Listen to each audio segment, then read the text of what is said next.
वंदे भारती सुता समर्थितकरं दामोदरं श्रीधरं पार्वत्यार्थितसामिविग्रहवरं पार्वत्यार्थितसामिविग्रहवरं देवं हरं शंकरं स्रष्टारं जगतां चतुर्मुखधरं ब्रह्माणमीशं परं विख्यातं त्रितये प्रपञ्च परगं सत्यं शिवं सुंदरं विख्यातं त्रितये प्रपञ्च परगं सत्यं शिवं सुंदरं उपादौ यस्य नाभि वियदसुरनिलश्चन्द्रसूर्यौ च नेत्रे कर्णावाशाः शिरोद्यौर्मुखमपि दहनो यस्य वास्तेयमब्धिः अन्तः स्थं यस्य विश्वं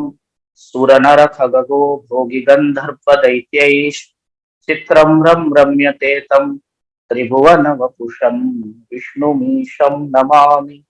चित्रं रम्यते तं त्रिभुवनवपुषं विष्णुमीशं नमामि।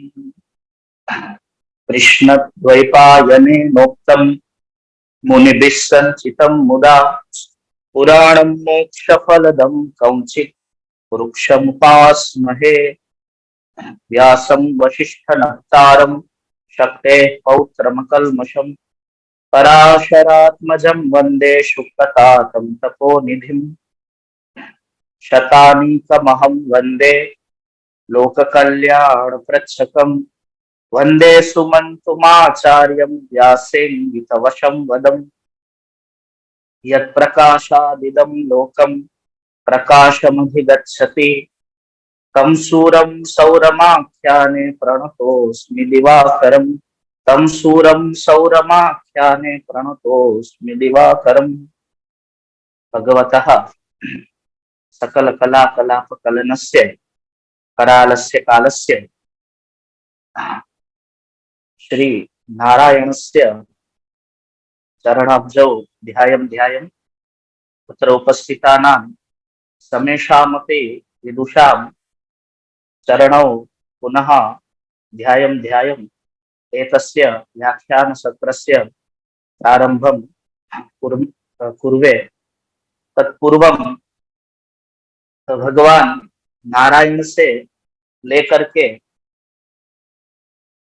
सबसे अगर कोई आद्य व्याख्याता हो पुराण के तो वो श्रीमन नारायण ही है। तो भगवान नारायण से लेकर के वर्तमान काल के जितने जितने पुराण सत्र के पूज्य व्याख्याता है, सभी पूज्य श्रोता है, सभी पुराणानुरागी शास्त्रानुरागी है, वह प्रत्येक मनुष्य को प्रत्येक विद्वान को प्रणाम करके मैं यहाँ कुछ अपनी बात रखूंगा।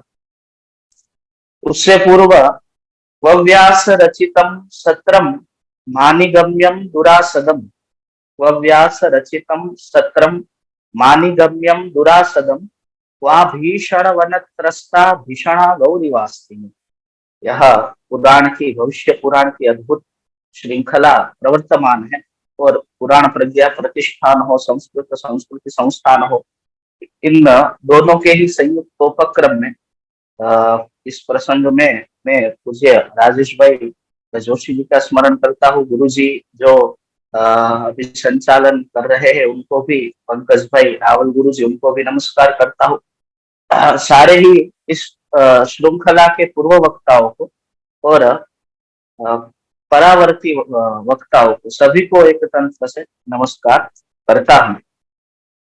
व्यास जी की यह दिव्य वाणी जिसे हम पुराण वाणी कहते हैं और व्यास रचितम सत्रम, व्यास जी का यह ऐसा सत्र, सत्र का अर्थ यहाँ शास्त्र भी लेंगे और सत्र का अर्थ हम यहाँ वन भी लेंगे। मानी गम्यम दुरासदम, जिसमें मानी लोग ही विचरण कर सकते हैं, तपस्वी है, विवेचक है अच्छे, तो वे ही इसमें विचरण कर सकते हैं। और मानी शब्द का अर्थ सिंह ही होता है, तो सिंह वन में विचरण करने के लिए अत्यंत चतुर होता है, अत्यंत सक्षम होता है। वह भीषण वन त्रस्ता भीषणा गौरीवास्ती। इस व्यास जी के दिव्य उपवन में या कहे फिर दिव्य वन में कभी कभी यह हमें उपवन लगता है, कभी कभी यह हमें वन लगता है। एक ही व्यास जी ने यह पूरा निर्मित किया है, लेकिन कभी उपवन सा भाषित होता है तो कभी वन सा भाषित होता है, तो कभी कभी अरण्यानी जैसा यह लगता है, महद अरण्य लगता है। तो क्वा भीषण वन त्रस्ता भीषणा गौरीवासी में, मेरी यह बुद्धि तो भीषण वन में भी त्रास को प्राप्त करती है। तो यह तो महद अरण्यम है, अरण्यानी है व्यास जी की। इसमें कितने तक यह चल पाएगी इसका कोई निश्चित प्रमापक नहीं। और भविष्य पुराण के इस सत्र में एक और अन्योक्ति मुझे यहाँ स्मरण में आ रही है।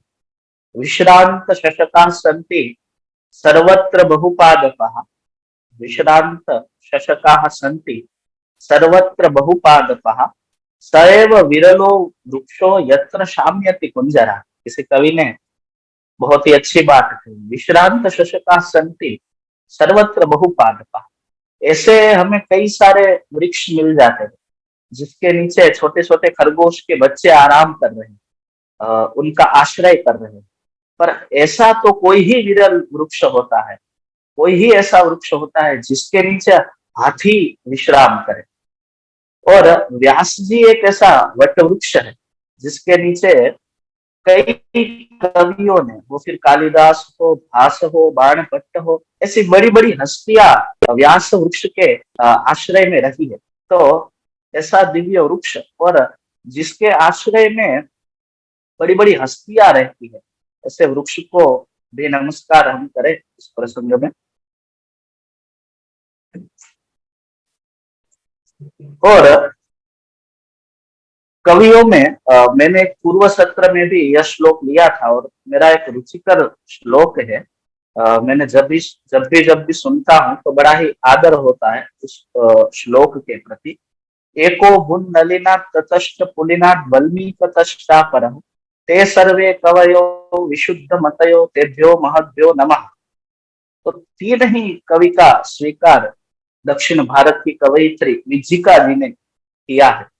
एको भुन नलिना, एक नलिन से उत्पन्न हुए ब्रह्मा जी, पुलिनाथ व्यास जी और वल्मीक तश्चापर वाल्मीकि जी, ये सब ही कवि है, बाकी कोई कवि की श्रृंखला में नहीं आता है, ऐसा विज्जिका जी ने कहा है। और बहुत सही भी इसलिए लगता है क्योंकि कवि शब्द का एक अर्थ ऐसा है, प्रायः वही अर्थ ग्राह्य भी है, कवते सर्वम जानाति इति कवि, जो सभी चीजों का वर्णन करने में कुशल हो, ना कि कोई एक नगर, ना कि कोई एक प्रांत, ना कि कोई एक राज्य, ना कि कोई एक देश, ना कि कोई एक खंड।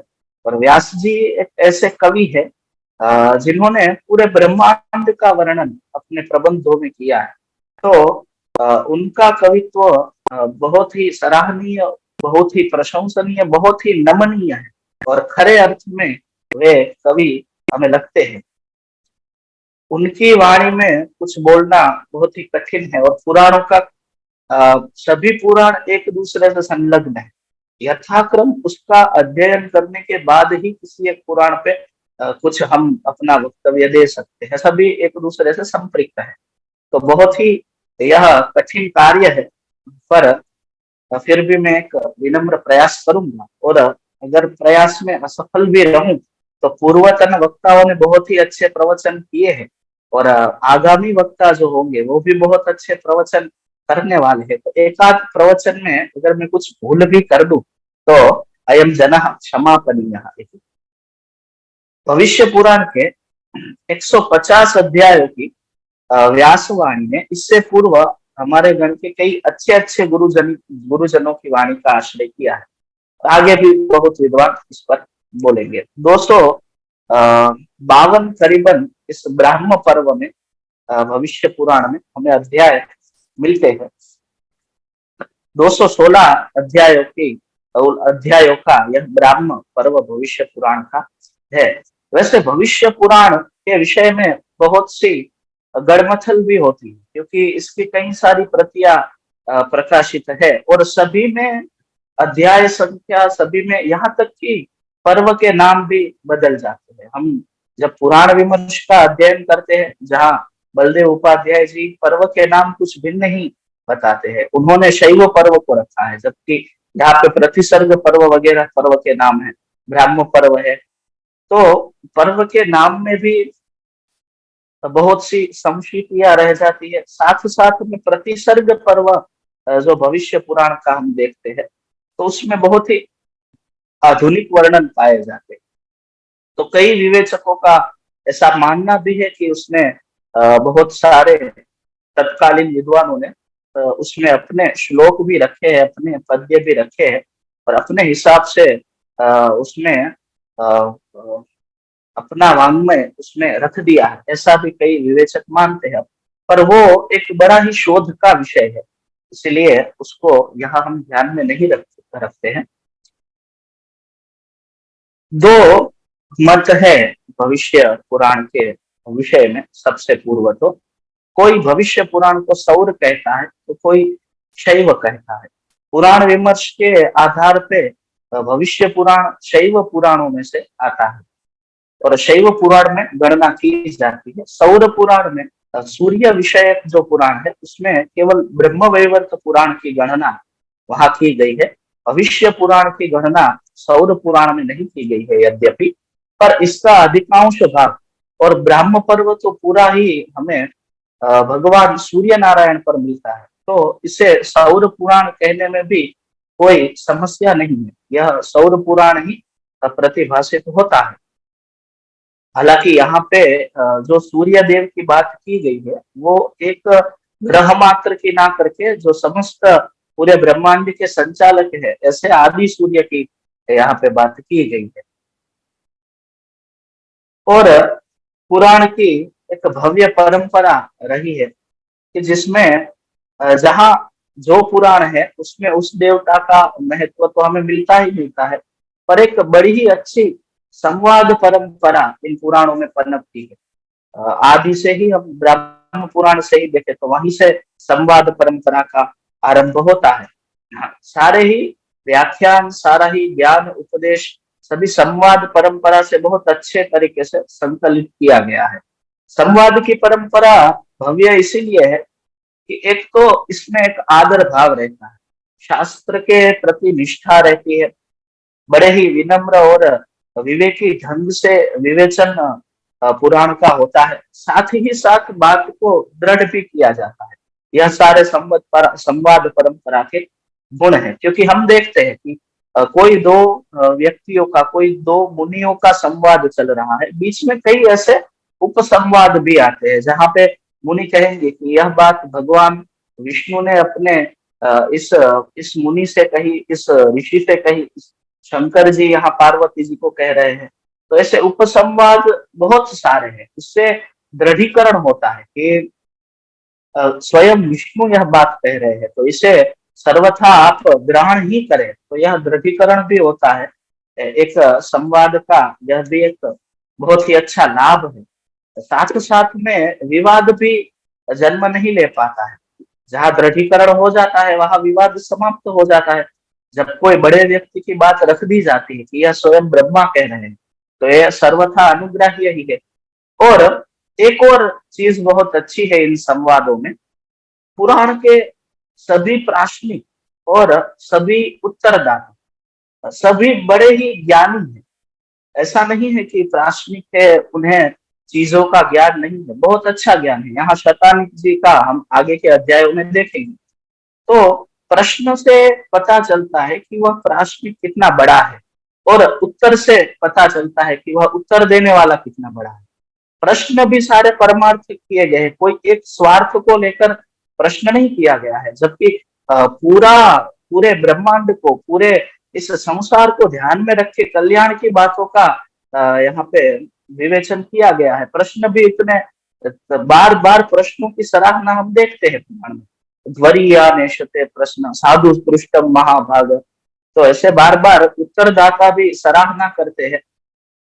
तो यह एक अच्छी बात है कि प्राश्निक हो या फिर उत्तरदाता हो, दोनों ही बड़े अच्छे विवेकी और विनम्र होते हैं। हम भागवत में पढ़ते हैं तो वहां आता है तदहम ते विधास्यामि विनम्राय विवेकिने।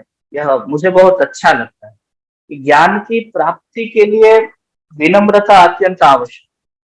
बिना विनम्रता के ज्ञान अर्जित नहीं किया जा सकता। इसी में भगवान सूर्य देव से जब भगवान नारायण, रुद्र और ब्रह्मा जी कुछ उपदेश को अर्जित करेंगे तो बार बार यहाँ पे लिखा गया है कि महिम गतः, महिम गतः। तो वो समकक्ष खड़े रहकर नहीं बात कर रहे हैं, नीचे आ रहे हैं, जबकि वे सारे ही समर्थ है, आकाश में रहकर भी बात करने के लिए समर्थ है। पर बार बार भविष्य पुराण के इन 20 अध्याय में तो मैंने देखा है कि जब जब उपदेश का ग्रहण करते हैं तब तब वह महिम गतः ऐसा यहाँ पे आता है। तो विनम्रता ज्ञान अर्जित करने के लिए अत्यंत आवश्यक है। तो विनम्रता से आप ज्ञान अर्जित कर सकते हैं। तो ज्ञान की प्राप्ति के लिए विनम्रता और ज्ञान को पचाने के लिए विवेक आवश्यक है। अगर ज्ञान विवेक नहीं है तो ज्ञान ज्ञान कई बार एक दूसरे अज्ञान को भी जन्म दे देता है। तो ज्ञान का विवेक भी रहना बहुत आवश्यक है। इसीलिए हमारे यहाँ कहा गया है कि पात्राय देयम अपात्राय न देयम। बीच में कभी गण में मैंने एक श्लोक रखा था, तस्मै वच्मि कदा वच्मि किम वच्मि वच्मि कुत्र च जिज्ञासानुगुणम वच्मि वेति वक्ता विचारय। वक्ता को इन बातों पे विचार करना आवश्यक। तस्मै वच्मि, किस व्यक्ति को मैं उपदेश दे रहा हूं, वो इस उपदेश का पात्र है भी या नहीं, वो इसका क्या उपयोग करेगा, उसकी बुद्धि किस प्रकार की है। तो श्रोता भी बहुत ही विनम्र विवेकी होना आवश्यक। कस्मै वच्मि, यह ध्यान रखना है वक्ता कि किसी मैं कह रहा हूँ, अपात्र को कह देगा तो फिर उसके, इसीलिए हमारे यहाँ कहा गया कि ये इसको नहीं पढ़ना है, ये इसको नहीं पढ़ना है, क्योंकि पता है कि अगर ये कोई पर्टिकुलर व्यक्ति जिसको मना किया गया है वो पढ़ेगा तो आगे जाके उसका अच्छे से विवेचन नहीं कर पाएगा और ज्ञान प्राप्ति कर के लिए पढ़ रहा है लेकिन दूसरा अज्ञान जन्म ले लेगा और इससे दुष्प्रचार भी हो सकता है। इसीलिए पात्र अपात्र का विवेक अत्यंत आवश्यक है। तो कस्मै वच्मि कदा वच्मि, समय कौन सा है बोलने का, समय भी बहुत ही कारगर होता है व्याख्यान में। तो समय, और आज का ही समय देख लीजिए तो रविवार का यह दिव्य दिवस है और हम सौर पुराण पे चर्चा कर रहे हैं, तो अत्यंत प्रासंगिक यह समय है। तो कस्मै वच्मि कदा वच्मि किम वच्मि, क्या बोल रहा हूँ। वर्तमान समाज के परिप्रेक्ष्य को ध्यान में रख के वक्ता, सारे ही वक्ता बात करते हैं। जहाँ पे भविष्य पुराण का ही हम देख ले तो कई आधुनिक विषयों पर इस पर चर्चा की गई है। तो सांप्रत समाज के, वर्तमान समाज के परिप्रेक्ष्य को ध्यान में रख के बातें की जाती है और क्या बोल रहा हूँ उसका विवेक होना वक्ता को अतीव आवश्यक है। वच्मि कुत्र च, स्थान का भी बड़ा महत्व है। किस जगह में कुछ क्या बोल रहा हूँ, उसकी मर्यादा नहीं रहने पर भी बात उलट जाती है। तो इसीलिए पुराण की सारी चर्चाएं ऐसे ऐसे दिव्य अरण्यों में की गई है कि जहाँ पे वो फलीभूत हो पाए, जहाँ पे वो पौधे में से बड़ा वृक्ष बन पाए। तो कहाँ बोल रहा है यह भी देखना अत्यंत आवश्यक है। जिज्ञासानुगुणम वच्मि, यह भी सबसे आवश्यक कि सामने वाला जो श्रोता है उसे यह जिज्ञासा है। प्राश्निक के 3 प्रकार होते हैं। एक प्राश्निक ऐसा होता है जो जिज्ञासा से प्रश्न करता है, उसे सही में उत्तर चाहिए। दूसरा प्राश्निक है वो अपने सिद्धांत की स्थापना करने के लिए प्रश्न करता है। प्रायः यह परिपाटी सभी वर्गों में देखी जाती है। जब गुरु आके कुछ पूछता है कि आपको पता है ब्रह्म क्या है, फिर लड़के बोलेंगे, कुछ कुछ बोलेंगे और फिर गुरु उन्हें ब्रह्म का उपदेश करेगा।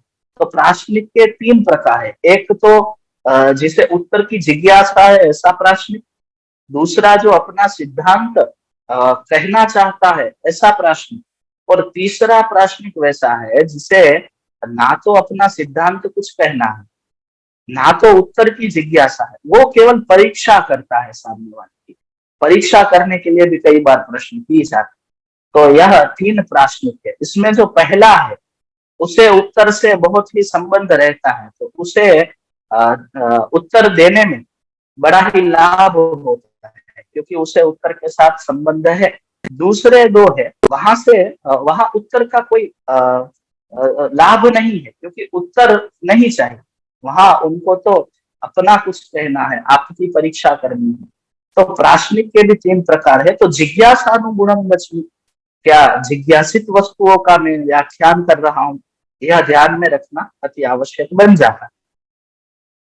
पुराण में यह ध्यान में रखा गया है, जो जो प्रश्न किए गए हैं उसी प्रश्नों पे बहुत ही पंक्चुअल उत्तर दिए गए हैं। यह हम इस पूरी परंपरा में अवलोकन करते हैं और बार बार प्राश्निक प्रश्न करते हैं, बार बार उन प्रश्नों का समाधान होता है। भविष्य पुराण में तो अभी आगे हम देखेंगे एक अध्याय ऐसा आएगा जिसे मैं, यहाँ पे तो अध्याय का नाम अलग है पर मैं उसे प्रश्नाध्याय ही कहूंगा ऐसा। तो प्रश्न उत्तर की यह संवाद परंपरा बड़ी अच्छी है और पुराण के समर्थ सभी व्याख्याता है। हम इसमें देखते हैं कि जब शतानिक जी स्वयं चक्रवर्ती राजा है।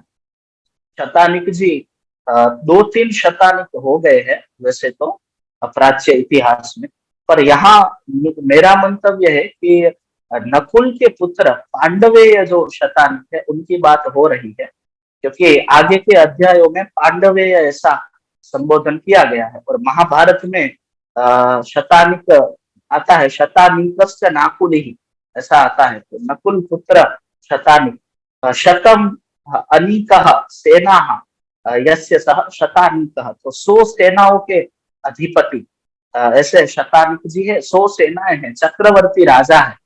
और सेना शब्द भी बहुत ही अच्छा है, इनेन सहिता इंद्रेण सहिता या प्रवर्तते। सेना शब्द भी बहुत प्राचीन है। इंद्र ने सबसे पहली जो एक गण निर्मित किया उसे सेना कहा गया। इनेन सहिता या सेना, और फिर सेना की युद्ध की परंपरा। सेना फिर कोई भी प्रकार की हो सकती है, वो कोई भी युद्ध भी कोई प्रकार का हो सकता है। तो 100 सेनाओं के अधिपति चक्रवर्ती सम्राट शतानिक जी जहाँ प्रश्न कर रहे हैं। पहले उन्होंने प्रश्न व्यास जी से किया, पर व्यास जी के कहने पर उनके ही शिष्य जो रोमहर्षण के मतलब सुमंतु जी व्याख्यान कर रहे हैं। अब ये भी एक अच्छी बात है कि गुरु की उपस्थिति में शिष्यों का व्याख्यान हो। दो तीन इसके वैसे 2-3 से ज्यादा बहुत सारे लाभ होते हैं। व्यास जी ने इशारे से ही सुमंतु जी को कहा है कि अब भविष्य पुराण की कथा आप श्रवण करवाएं। तो और व्यास जी स्वयं भी उपस्थित रहे हैं, ऐसा हम इसके पहले अध्याय में तो देखते हैं। तो गुरु की निश्रा में तो इतने समर्थ शिष्य कि वे स्वयं ही इतनी बड़ी बात को रखते हैं। और भविष्य पुराण की हम ये गूढ़ चर्चा में देखते हैं कि कई बार ऐसे ऐसे विषयों को सुमंतु जी ने व्याख्यात किया है जो कि मेधा के परवर्ती विषय है। तो इतने समर्थ शिष्य सुमंतु जी है। और 150 अध्याय की यह यात्रा पूर्व हो चुकी है, जिसमें बहुत ही अच्छी मीमांसा हुई है, जिनमें पुराण उत्पत्ति से लेकर भोजक वर्णन, सांब कथा वगैरह व्याख्यान हुआ है। और इसी से प्रेरित एक नया तो नहीं, बहुत पुराना ग्रंथ मयूर शतकम एक मिलता है। मयूर कवि ने रोग से विमुक्त होने के लिए सूर्य की स्तुति की। तो यहाँ भी सांब रोग से पीड़ित है और सूर्य का पूरा यहाँ सूर्य की उपासना, सूर्य का उपासन दिखाया गया है। तो आरोग्यम भास्करादिच्छेद, यह बात भी बहुत अच्छे से दृढ़ की गई है इस भविष्य पुराण में। अब शतानिक जी सौर धर्म के विषय में 151वें अध्याय में प्रश्न कर रहे हैं। अथ राजा महातेजा शतानीको द्विजोत्तमम् प्रणम्य शिरसा भक्त्या सुमंतो वाक्यमब्रवीत्। शतानिक जी बड़े ही विनम्र हैं, प्रणाम करके प्रश्न कर रहे हैं। प्रश्न करने की भी कई रीतियां हैं, हम उस पर ज्यादा चर्चा नहीं करेंगे, पर उपनिषदों से, शास्त्रों से हम जानते हैं कि सामने वाले को अगर हम पूछ रहे हैं तो कैसे पूछना है। तो विवेक से प्रणाम करके सिर झुका के पूछ रहे हैं, अहो देवस्य माहात्म्यम भास्कर्यामितौ जसः भास्करस्यामितौ जसः कीर्तितम भवता मह्यम सर्व पाप प्रणाशनम। आपने भगवान सूर्य का महत्व मुझे बताया, पर मुझे और भी जिज्ञासा है। शतानिक जी जो है वो बड़े ही अच्छे श्रोता है, उनकी जिज्ञासाएं बार बार बढ़ती ही जा रही है और भगवान सूर्य के विषय में अनेक प्रकार के प्रश्न कर रहे हैं। और वे कह रहे हैं कि आपने महत्व सब बताया वो तो ठीक है, किंतु मैं संशयो ब्रह्मन सुमहान रुदि वर्तते केनोपायन विप्रेंद्र मुच्यते संभवान। यह एक ऐसा प्रश्न है जो हर पुराण में प्रायः उठाया गया है। वही प्रश्न यहाँ पे शतानिक जी ने भी उठाया है कि चार पुरुषार्थ है हमारे यहाँ, धर्म अर्थ काम और मोक्ष, और सबसे उत्तम पुरुषार्थ हम मोक्ष को मानते हैं, जिससे हम इस भवसागर से छूट पाए। तो मोक्ष का कथन सौर धर्म में कैसे है, ये आप मुझे बताइए। सभी संप्रदायों में मोक्ष प्राप्ति के अलग अलग विधान सभी पुराणों में बताए हैं, तो अब सौर धर्म और मोक्ष इन दोनों का संबंध आप मुझे स्पष्ट करिए। श्रुता में बहवो धर्मा श्रुति स्मृत्युदितास तथा वैष्णवा शैव धर्माश्च तथा पौराणिका श्रुता श्रोतु कामो यहम विप्र सौरम धर्मम अनौपमम भगवन सर्वधन्यास्ते सौर धर्म परायण। अब मुझे सौर धर्म के विषय में जिज्ञासा हो रही है।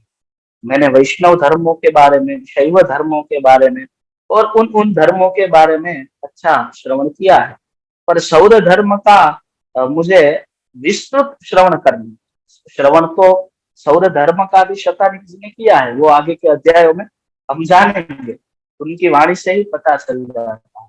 और उनका बहुत ही आदर है सौर धर्म, इसलिए सर्वधन्यास्ते सौर धर्म परायण। अभी श्रवण करने से पूर्व ही वे आदर भाव से कहते हैं, तो सौर धर्म करते हैं वे धन्य लोग हैं। तो मैं भी उन लोगों की श्रेणी में आना चाहूंगा। सूर्य का सबसे आद्य नाम सूर्य, और सूरस्य इदम सर्वमिति सौरभ, ऐसा करके सूरस्य अयम धर्म सौरः धर्म। अमरकोशकार ने भी सूर्य शब्द को सबसे उदाहरित किया है सूर्य के नाम में। तो सौर धर्म का देवस्य भानोर्धर्म मनोपमम शृण्वतो नास्ति मे तृप्तिरमृतस्यैवमेव च। मुझे यह सूर्य देव का धर्म आप बताइए, जिसे सुनने में तृप्ति ही नहीं हो रही है, मुझे और सुनना है सूर्य विषय। प्रणम्य शिरसा व्यासम इदम वचन ब्रवीत। अब सुमंतु जी ने फिर से व्याख्यान करना आरंभ किया है सौर धर्म के विषय में। और प्रणम्य शिरसा व्यासी, एक जब बड़े ही धर्म की, एक बड़े ही ज्ञान की बात करने जा रहे हैं, तो पहले गुरु को नमस्कार कर कि अब मैं यहाँ अपनी बात रखूंगा। तो व्यास जी को विनम्रता से नमस्कार करके सुमंतु जी ने कहा, श्रूयताम अभिधास्यामि सुखोपायम महाफलम परमम सर्वधर्माणाम सर्वधर्म सौर धर्म मनोपम। ऐसा यहाँ पे पाठ होना चाहिए। तो सौर धर्म मनोपम, जो सभी धर्मों में जिसकी उपमा नहीं दी जाती है, ऐसा अनुपम सौर धर्म सूर्य धर्म का मैं आपको वर्णन करता हूँ। सबसे पहले सूर्य की किस किस प्रकार से आराधना होती है, कौन कौन से सौर धर्म में किन किन अंगों का समावेश है, उनकी मैं व्याख्या करता हूँ। तो 16 अंगों का विवेचन करते हैं। प्रातः स्नानम जपो होमस तथा देवार्चनम नृपा द्विजानाम पूजनम भक्त्या पूजा गोष्वत्थयोस्तथा इतिहास पुराणेभ्यो भक्ति श्रद्धा पुरस्कृतम श्रवणम राजशार्दूल वेदाभ्यास तथैव। प्रातः स्नान, जप, होम, देवताओं का अर्चन, ब्राह्मणों की पूजा, भक्ति, गाय पूजा, अश्वत्थ वृक्ष की पूजा, इतिहास पुराणों को भक्ति श्रद्धा से इनका भी पूजा और इनका श्रवण। देखिए सारी 16 पूजाओं की बात हो रही है, तो बोले कि इतिहास पुराण की पूजा कैसे, तो कह रहे हैं कि इनका श्रवण ही इनकी पूजा है। जब आप इतिहास पुराण का श्रवण करते हैं तो हम सभी अभी भविष्य पुराण की एक श्रवण पूजा, श्रवण भक्ति कर रहे हैं। तो यह 16 अंगों से सौर धर्म में प्रवेश होता है। और गीता का ही एक पद्य यहाँ पे इसी अध्याय में 28वें श्लोक में वर्णित है। यहाँ सभी शास्त्र में प्रायः व्यास जी ने एक ही बात अनेक जगह की है, क्योंकि अगर कोई व्यक्ति एक का ही आश्रय कर रहा है तो उसे भी वहां वो तत्व मिल जाए। तो एक बार हमें कई बार लगता है कि एक ही बात बार बार क्यों आती है।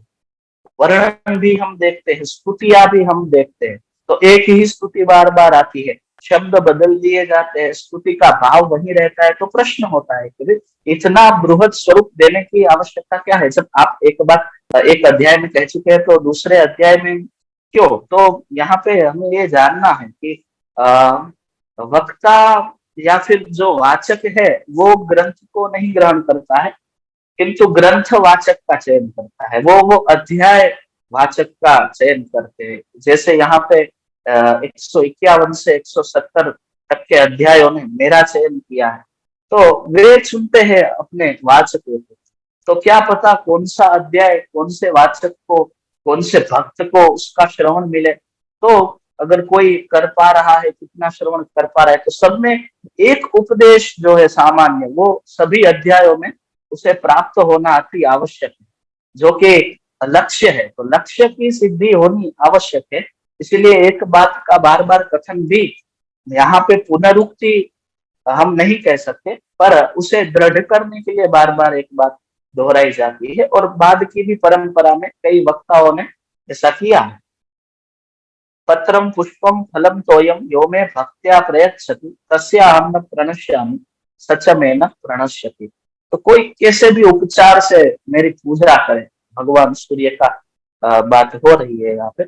पत्र से, पुष्प से, पानी से, जैसे चाहे वो मेरी पूजा कर सकता है। यो माम सर्वगतम पश्येत् सर्वम च मयि संस्थितम तस्याहं स्थितो नित्यम सच नित्यम मयि स्थितः।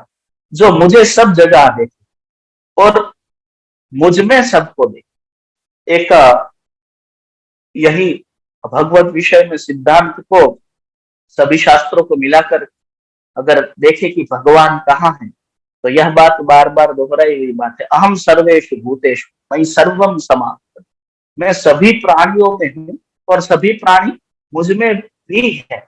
ऐसा एक एक हिंदी का बहुत अच्छा, बड़ा अच्छा एक वाक्य है, बार बार मैं कभी बोलने का अवसर मिलता है तो बोलता हूँ। मेरा प्रिय वाक्य है, किसी अच्छे लेखक ने लिखा होगा कि सागर में जैसे एक मछली दूसरी मछली से पूछे कि सागर कहाँ है, वैसे हम एक दूसरे को पूछते हैं कि परमात्मा कहाँ है ना। तो ऐसी परमात्मा के विषय में हम ऐसी परीक्षा करते हैं। परमात्मा सर्वत्र है, हम में भी है, सब में भी है, और हम सब उसमें भी है।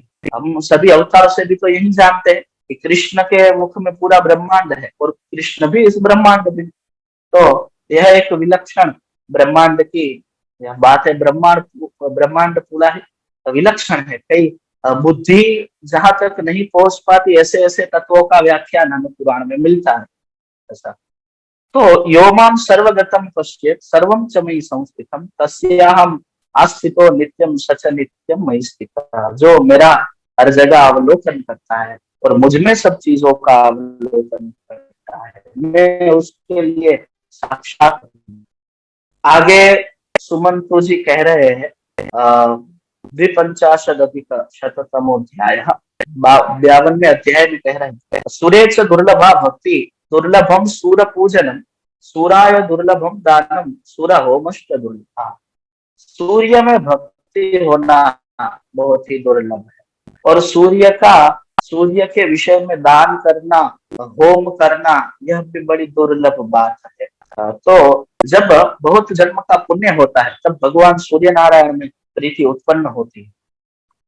और सुदुर्लभतरम ज्ञानम सदा वै भास्कर प्रदक्षिणाम चक्रतुर्वे पादो भक्त्यार्थ मंदिर है।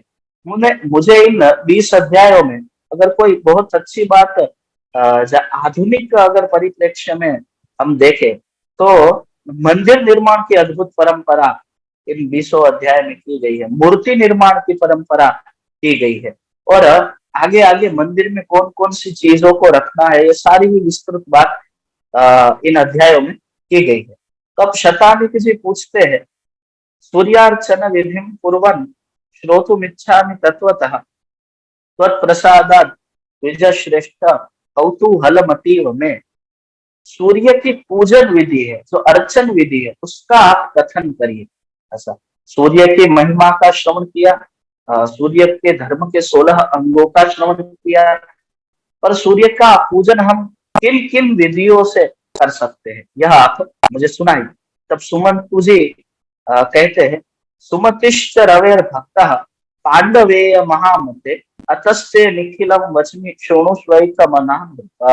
और यहाँ पे पांडवेय ऐसा शतानिक जी का संबोधन किया है, जिससे जो 2-3 शतानिक है उनमें से एक में निश्चय हमारा बनता है कि यह यहाँ पे कौन से शतानिक की बात की जा रही है। तो तुम्हें मैं समस्त सुना रहा हूँ, मैं आपको समस्त बातें कह रहा हूँ, आप एक मन होके इन बातों का श्रवण किए, सावधान से आप सुनिए। विवादास्तु महानासिक। अब एक बड़ा ही अद्भुत प्रसंग आता है यहाँ पे, जो प्रसंग अलग अलग स्वरूपों में अलग अलग पुराणों में हम पाते हैं। फिर वो ब्रह्मा और शिव का विवाद हो, या फिर विष्णु और शिव का विवाद हो, या फिर विष्णु और ब्रह्मा का विवाद हो, तो ऐसे विवादों की कथा भी हम पुराणों में पढ़ते हैं। तो ऐसी एक कथा है, इसका सार हम अंत में समझेंगे। विवादस्तु महानासिक कंजजाम्बु नगौ कसान परस्पर महाबाहो मनशास्त्रित्य एवं। एक बार तीनों देवों में विवाद छिड़ गया, ब्रह्मा विष्णु और महेश में। सबको क्या लग रहा है, तो ब्रह्मा जी को लग रहा है, अहम कर्ता विकर्ता हम पालको हम जगत प्रभु इत्याह भगवान ब्रह्मा कृष्ण भीमौ समर्थितो। कृष्ण और भीम, विष्णु और महादेव से ब्रह्मा जी कह रहे हैं, मैं ही कर्ता हूं, मैं ही इस संसार का पालक हूँ, और मैं ही संसार का संहारक भी।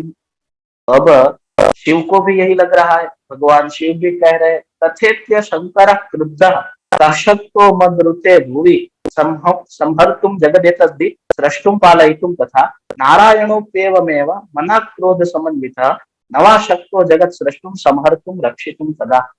तीनों को एक जैसा प्रतिभान हो रहा है, तीनों को यह संशय हो रहा है कि मेरे से उत्तम कौन है, कह शायद मधुत्तम, मुझसे उत्तम कोई कैसे हो सकता है।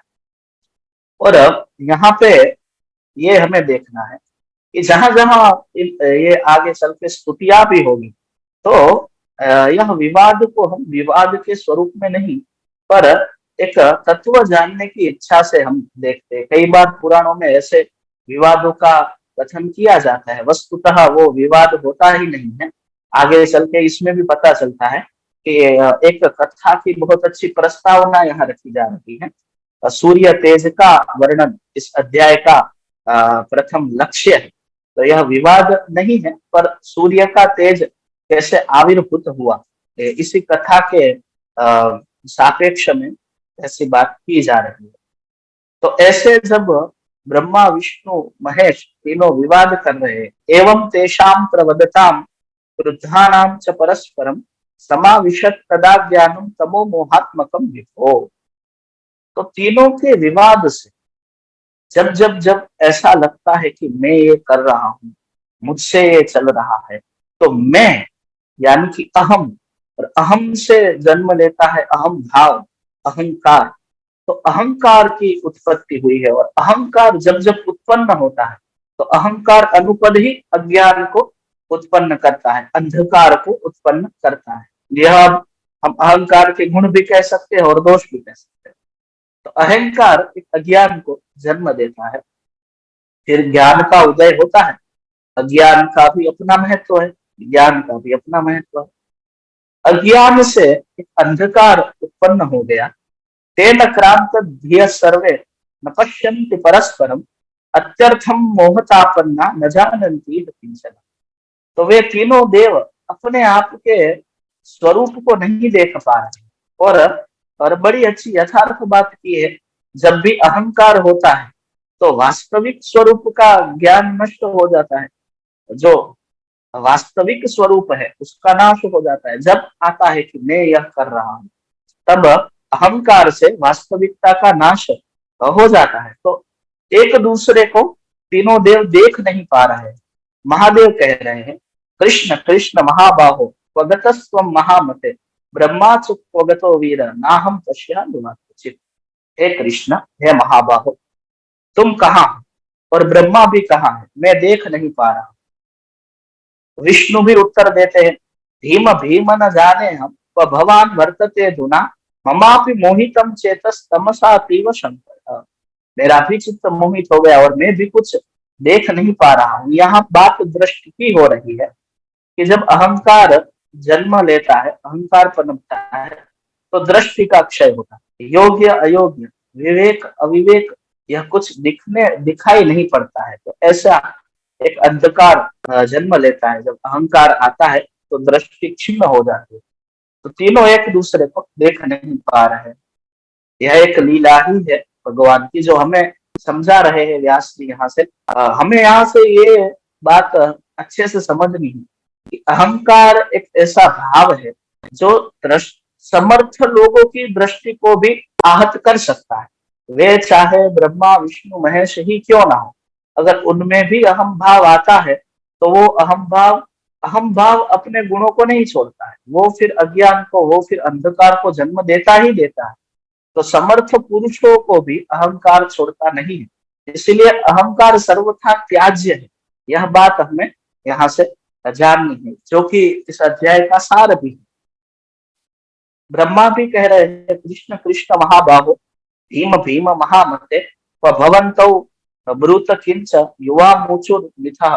तो ब्रह्मा जी भी ऐसी बात कह रहे हैं, मैं भी आप लोगों को नहीं देख पा रहा हूँ। अलक्ष्यम पाप तमसा महद्व्योम नराधिप ज्वाला माला वृतम वीरम बहुरूपम च भासते। तभी एक तेज का आविर्भाव होता है। और जिस तेज को हम फिर सूर्य का तेज कहें, जिस तेज को हम सूर्य ग्रह कहते हैं, तो ऐसे तेज का आविर्भाव का यहाँ पे वर्णन है। शत योजन विस्तीर्णम गत मूर्ध्वम भ्रमत तथा भूमध्यतो महाराज कर्णिके वाम्बुजस्य। शत योजन विस्तृत उस तेज ने अपने प्रकाश को फैलाया।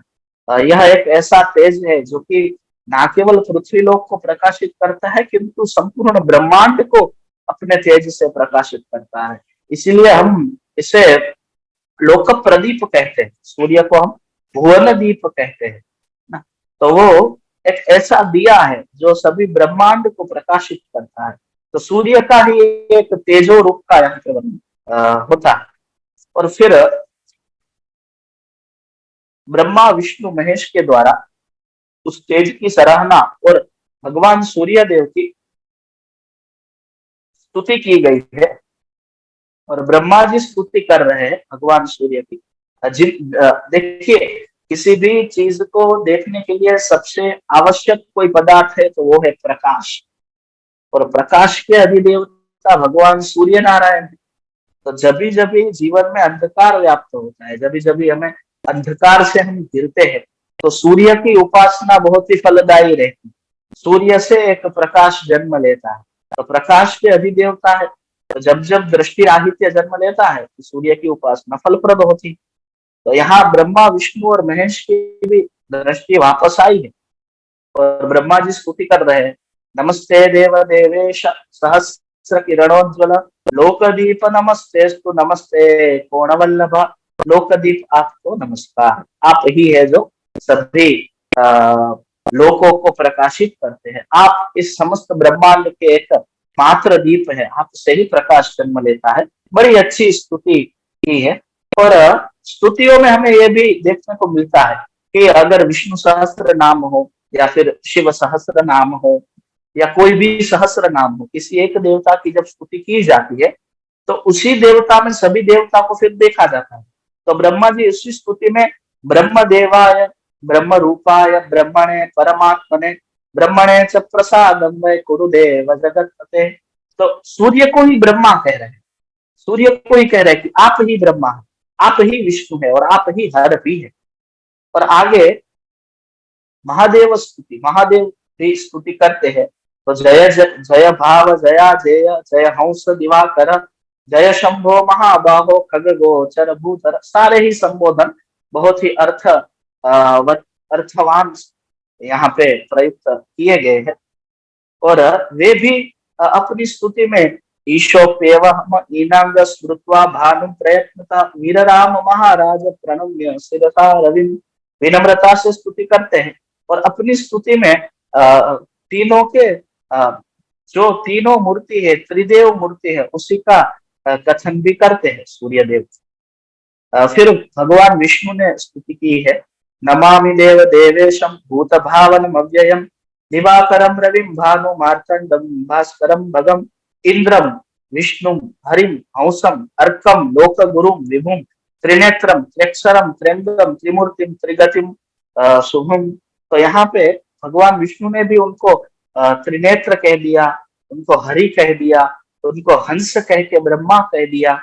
हंस यद्यपि हंस नाम सूर्य का भी है और हंस नाम ब्रह्मा जी का भी है, तो हंस भी कह दिया, हरि भी कह दिया और त्रिनेत्र भी कह दिया, त्रिलोचन भी कह दिया। सभी देव आपसे ही है, ऐसी स्तुति की है। स्तुति से भगवान भास्कर, भगवान भुवन प्रदीप सूर्य प्रसन्न हुए हैं। और सुमंतु जी कह रहे हैं स्तुत्वैवं भास्करम भक्त्या विष्णुर भरत सत्तवा प्रदध्यौ नृपशार्दूल रविम तद्गतमानसः। और सूर्य के अच्छे से ध्यान कर रहे हैं। और ब्रह्मा जी भी सूर्य की कृपा हुई है तीनों पे, तो ब्रह्मा जी कह रहे हैं कृतकृत्योस्मि देवेश भूतश्चास्मि खगाधिप धन्योस्मि अनुगृहीतोस्मि गतोस्मि परमाम गतिम। तीनों ने अपने कृतकृत्यता का वर्णन किया है। पहले स्तुति की है तीनों ने, सूर्य देव की प्रसन्नता को अर्जित किया है और तीनों ने कृतकृत्यता का भी वाचन किया है। ब्रह्मा जी भी कह रहे हैं कि मैं अनुग्रहित हूँ, मैं कृतकृत्य हूँ कि आपके इस दिव्य तेज का दर्शन मुझे प्राप्त हुआ। शिव भी कह रहे हैं ना प्राप्यमस्ति देवेश ना साध्यम मम किंचन यस्य में भगवान देव प्रसाद प्रवण स्थितः। बड़ा ही अच्छा यहाँ पे एक शब्द हमें मिलता है, प्रसाद प्रवण।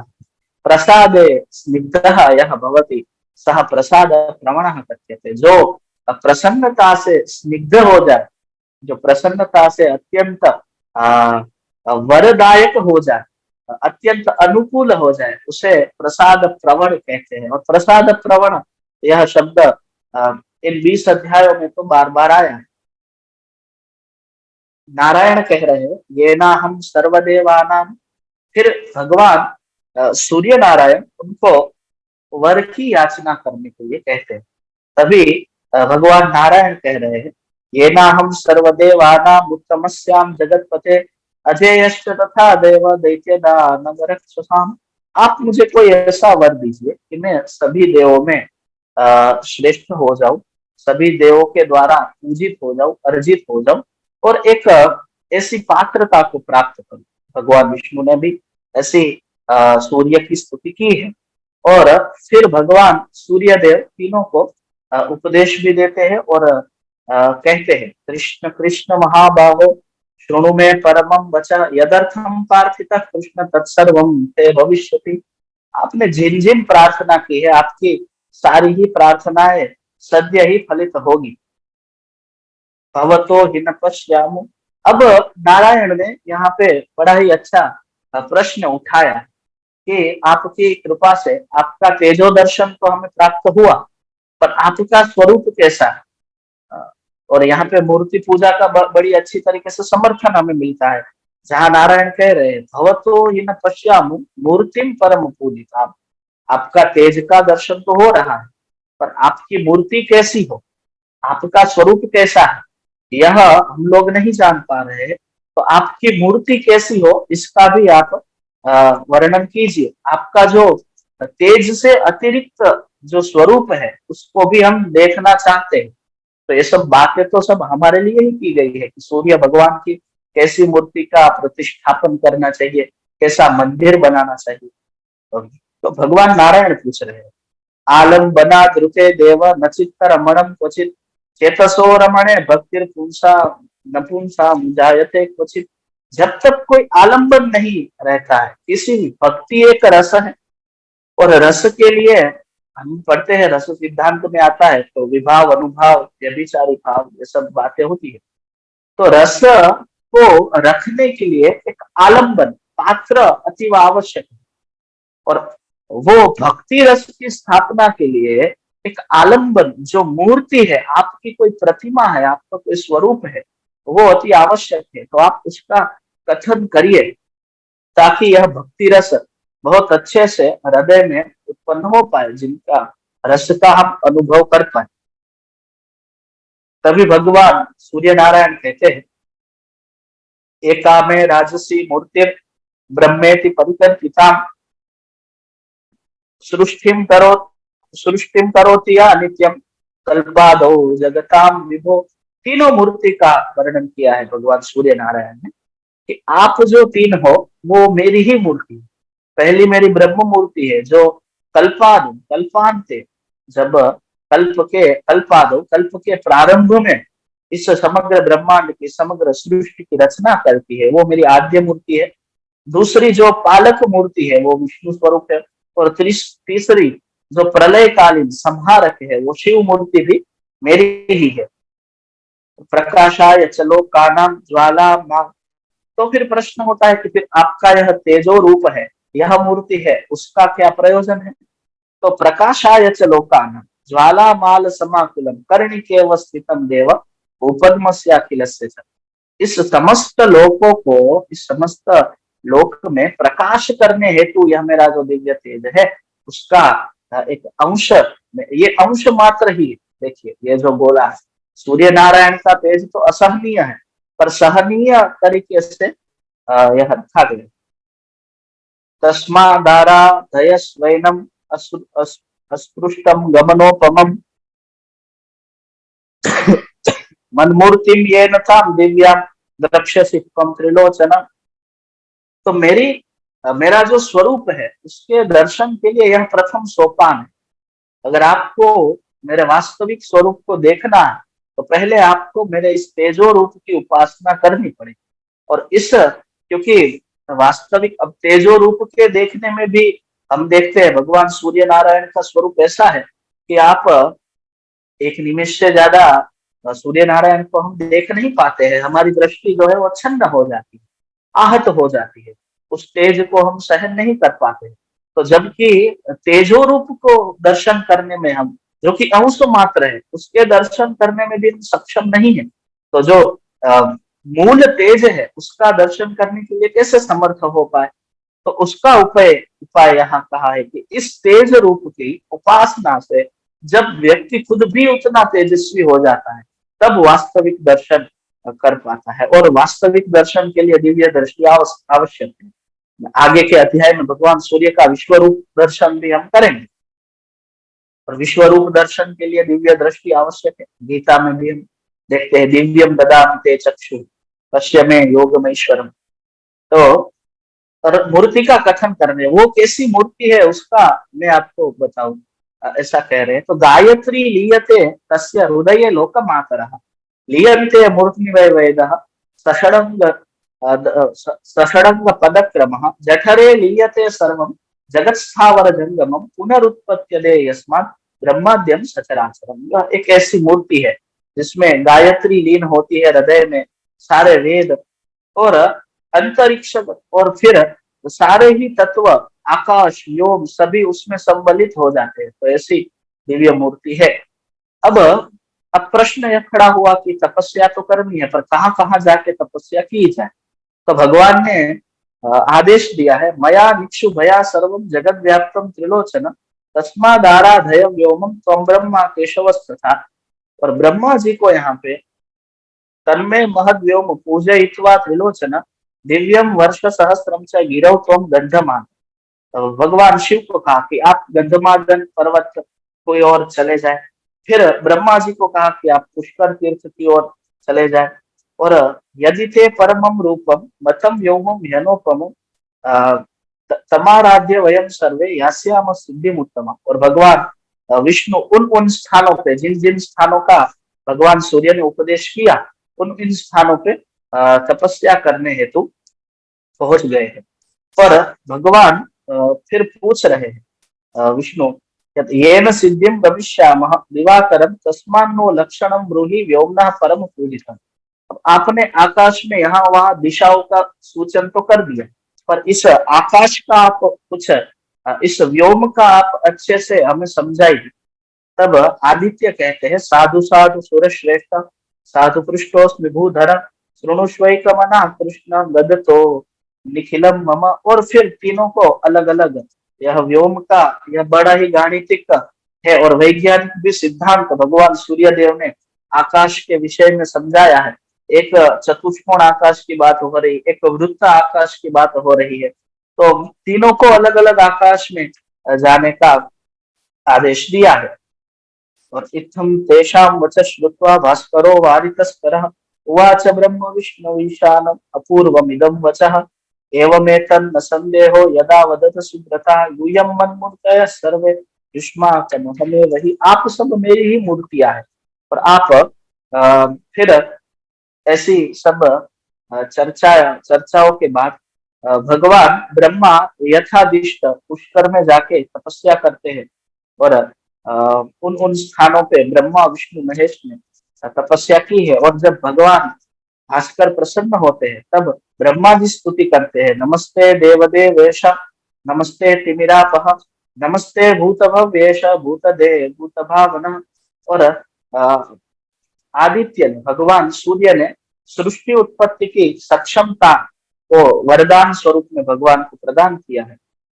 फिर भगवान शिव भी सहस्र वर्ष तक, तीनों को सहस्र वर्ष तक तीनों ने तपस्या की है। और भगवान शिव तीनों को जब वर मांगने को भगवान आदित्य कहते हैं, तो तीनों ने अलग अलग वर याचना की है, जिसमें ब्रह्मा जी ने सृष्टि के पालन में मुझे एक अच्छा सामर्थ्य प्राप्त हो जो कि अहंकार रहित हो, ऐसा वर मांगा है।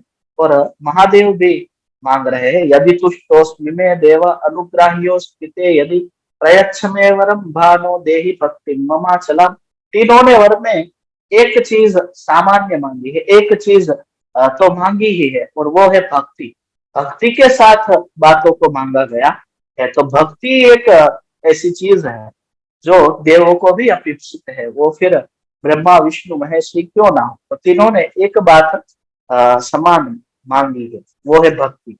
और तीनों को उन उन स्थानों पे भगवान आदित्य ने नियुक्त किया है। उसमें ईशाने च यथा भागे व्योमनो वासो भविष्यति, ब्रह्मा जी को पुष्कर की और ईशान कोण में भगवान शिव को निवास दिया है। और फिर जहाँ विष्णु तप कर रहे हैं, वहां आते हैं। और इत्थम दत्वा वरम भानु ईश्वराय विशाम पते शालग्रामम जगामाशु वरम दातुम हरे नृप। शालग्राम क्षेत्र में भगवान विष्णु तपस्या कर रहे हैं, वहां आते हैं। और ददर्शय हरिम तत्र तपंतम परमम तपा कृष्णादिनधरम शांतम प्रज्वलंतम स्वतेजसा। और तपस्वी भगवान नारायण के दिव्य रूप का यह वर्णन है। प्रसन्न होकर जब भगवान स्तुति कर रहे हैं, जगत पते नमस्तेस्तु ग्रहाणाम पतये नमः दारिद्र्य व्याधि दुख नमस्ते भवनाशन। और बड़ी ही अच्छी सूर्य स्तुति यहाँ पे भगवान नारायण के द्वारा हुई है। और पुत्रोहम तव देवेश द्वितीयो ब्रह्मणो नग पितेव पुत्रस्य रवे देहि कामान जगत पते। हम आप पुत्र है, हम सब आप सूर्य के, तो आप यो युद्ध उचित कामों को हमें प्रदान करें, ऐसा कह रहे हैं। साधु कृष्ण महाबाहो पुष्टोहम तव केशव निशम्यते पराम भक्ति श्रद्धाम च पुरुषोत्तम। और फिर भगवान विष्णु को भी यथेक्षित वर प्रदान करके भगवान भास्कर यहाँ पे अंतर ध्यान होते हैं। अब आगे शतानिक जी, यह तो त्रयी उपाख्यान इसे भविष्य पुराण में कहा गया। तो त्रयी उपाख्यान में भगवान ब्रह्मा विष्णु महेश द्वारा भगवान सूर्य नारायण की पूजा का 56वें अध्याय तक हम देखते हैं। आगे में सूर्यावतार कथा प्रस्ताव वर्णन, वह सप्तपंचाशत अध्याय 57वें अध्याय से सूर्यावतार कथा का प्रस्ताव यहाँ प्रारंभ होता है, जहाँ पे इस अध्याय को मूलतः हम अगर देखें तो यह अध्याय प्रश्नाध्याय है, जहाँ पे शतानिक जी कितने अच्छे श्रोता है और वो कितने ज्ञानी है इस बात का बहुत अच्छी तरीके से ज्ञान हो जाता है। तो वो कह रहे हैं, एतन में कौतुकम ब्रह्मन यद्वरम ब्रह्मणे रवि दत्तवांस्तव पुत्रत्वम अन्य कश्यपस्य तु। अगर अब कश्यप को भी भगवान ने वर प्रदान किया है कि मैं आपके गर्भ से जन्म लूंगा और आदित्य नाम से मैं जाना जाऊंगा। तो अगर वह स कथम गर्भम उदरे याचते विभु येन गोभी समाक्रांता विप्रलोकाश्चतुर्दशा। जिन्होंने अपने किरणों से इस चतुर्दश भुवन को प्रकाशित किया है, ऐसा दिव्य तेज कश्यप के यहाँ, एक मुनि के यहाँ कैसे जन्म ले सकता है जो अगर्भ है, पूरे संसार के गर्भ में है। वो किसी के गर्भ में भला कैसे अवतार ले पाते हैं? और सूर्य नारायण तो तेज के देवता है, तो इतना तेज कैसे अदिति ने धारण किया? यह पूरा सूर्य कथा का प्रसंग मैं सुनना चाहता हूँ। ये नते निहता दैत्या मंदेहा नाम नामतः ब्रह्मादीनाम दुरादर्शो यह सदा विघ्न नाशन। जिन्होंने स्वयं विष्णु, रुद्र और ब्रह्मा ऐसे तीन जो मुख्य देवता है उनके भी अंधकार का नाश किया, और मंदेहा राक्षसों, राक्षसा का यहाँ पे नाम कहा है मंदेहा, अनुत्साह, अंधकार, यही राक्षसों का नाम है। तो ऐसे ऐसे राक्षसों का नाश किया, ऐसे भगवान भास्कर कैसे अवतीर्ण हुए? सृष्टा लोकाश्रयो नंता ये न ज्ञानेन वर्तमान सर्वभूत गणा सृष्टा सर्वभूतात्मना सदा यम परम परमं प्राहुं परमात्मानम अच्युतम ब्रह्मादि विस्तुतो देवो यश्च दैत्यान चक्रु विभु। जो दैत्यों के नाश करते हैं, ऐसे परम विभु है ब्रह्मा विष्णु महेश के द्वारा जो स्तुत है, ऐसे भला कैसे अवतार ले सकते हैं? वेता यो वेद विदुषाम प्रभुर्यस प्रभु विष्णु नाम सौम्य भूतस्तु सौम्या नाम अग्निभूतोग्नि वर्चसा। जो सबके प्रमुख है, वेदों के वेत्ता है, वेदों के बड़े अच्छे प्रवक्ता है। याज्ञवल्क्य ने भगवान सूर्य नारायण से वेद का उपदेश ग्रहण किया है, यह बहुत ही प्रसिद्ध कथानक है। तो वेदों के वेत्ता है, सौम्य भूतस्तु सौम्याना, सौम्य के सौम्य देवता है। मानुषाणाम मनोभूत, मनुष्यों के जो मनुष्य, ऐसा। तो सभी विभूतियों का यहाँ पे वर्णन शतानिक जी ने किया है। तो इससे हमें पता चलता है कि शतानिक जी बड़े अच्छे श्रोता और बड़े अच्छे स्वयं भी ज्ञानी है। और आगे के अध्याय में सुमंतु जी कह रहे हैं, प्रश्न भारो महाउस्तात त्वयोक्तो रश्मिमालिनी यथाशक्ति तो वक्ष्यामि श्रूयताम भानवम यशः। ये भी बड़ी अच्छी बात। सुमंतु जी यद्यपि उपदेष्टा है, व्याख्याता है, पर वे क्या कह रहे? प्रश्न भारो महाउस्तात त्वयोक्तो रश्मिमालिनी। अब तात शब्द वैसे देखा जाए तो द्व्यर्थक है। पुत्र को भी तात कहते हैं और पिता को भी, पूज्य को भी तात कहते हैं। तो यहाँ तात संबोधन किया है कि आपने बड़ा ही प्रश्नों का ढेर मेरे सामने भगवान भास्कर के विषय में लगा दिया है।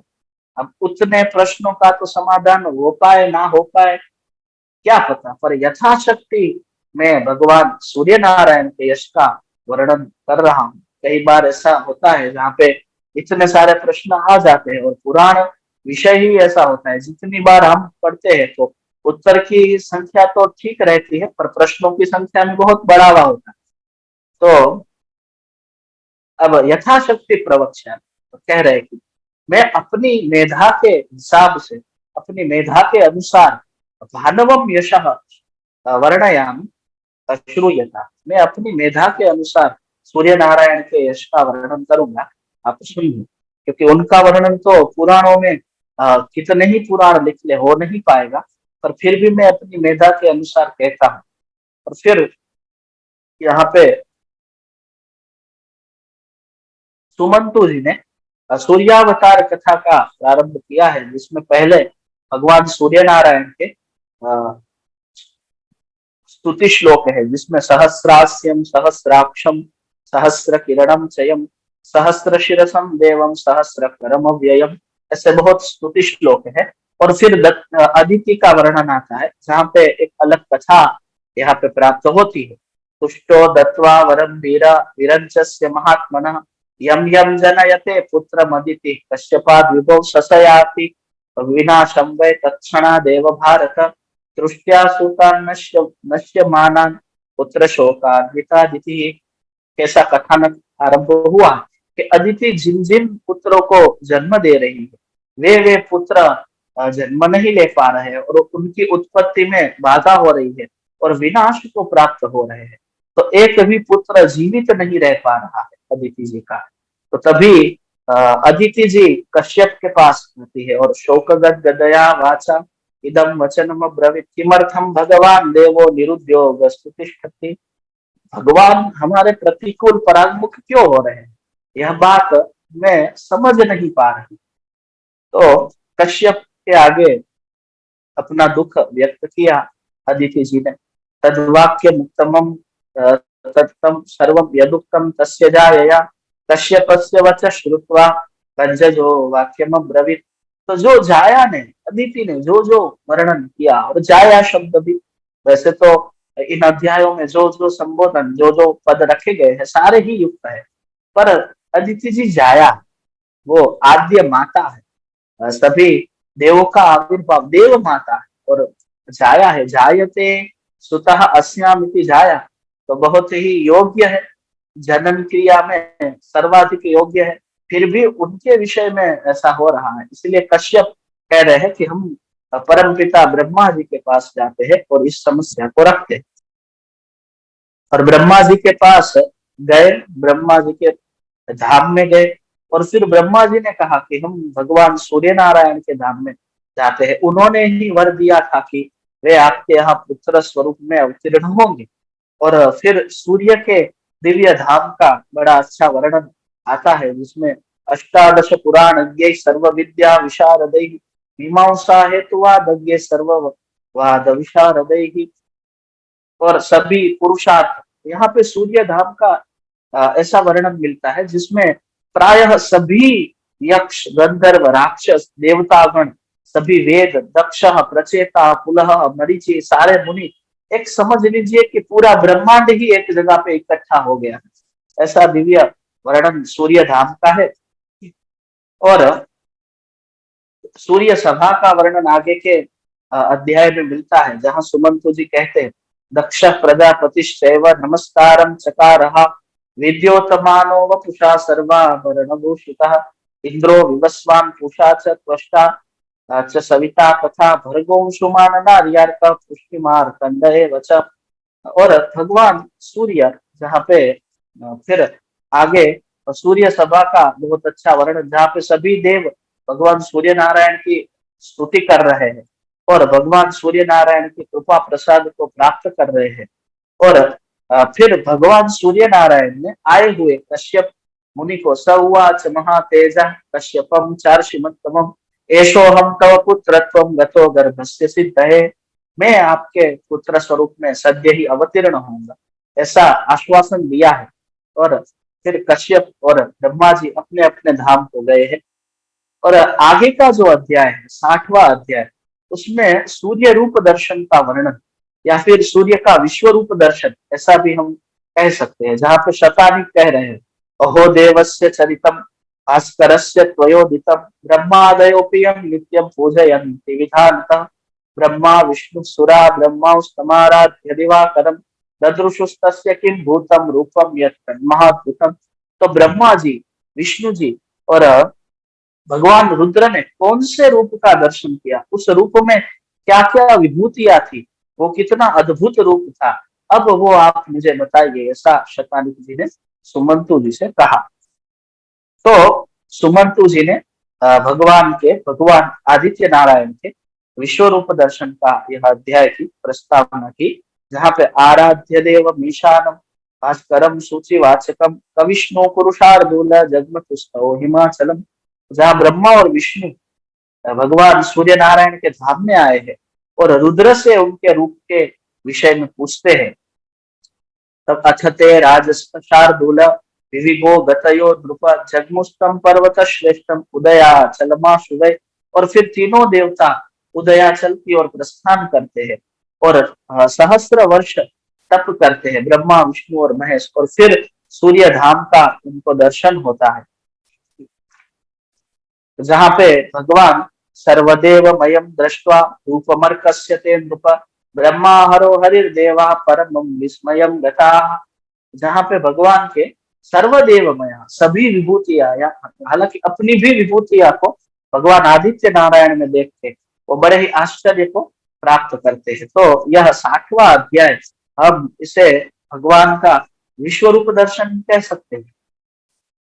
आगे का जो अध्याय है जिसमें सूर्य पूजा के फल प्रश्न का वर्णन आता है, जहाँ शतानिक जी सर्वात्मा सर्वलोकेशो महादेव प्रजापति सूर्य एव त्रिलोकस्य मूलम परमदैवतम, तो कैसे कैसे उनकी पूजा करनी है इसका वर्णन मिलता है, 9 श्लोकों में मिलता है। आगे अध्याय में भानु प्रतिष्ठाप्य नरः, सुमंतु जी कहते हैं कि सूर्य की प्रतिष्ठा कैसे है, तो सूर्य को प्रतिष्ठापित करते, सर्वदेव मयम विभुम प्राप्नोत्यमरता अवीर तेजसा रविसन्निभः।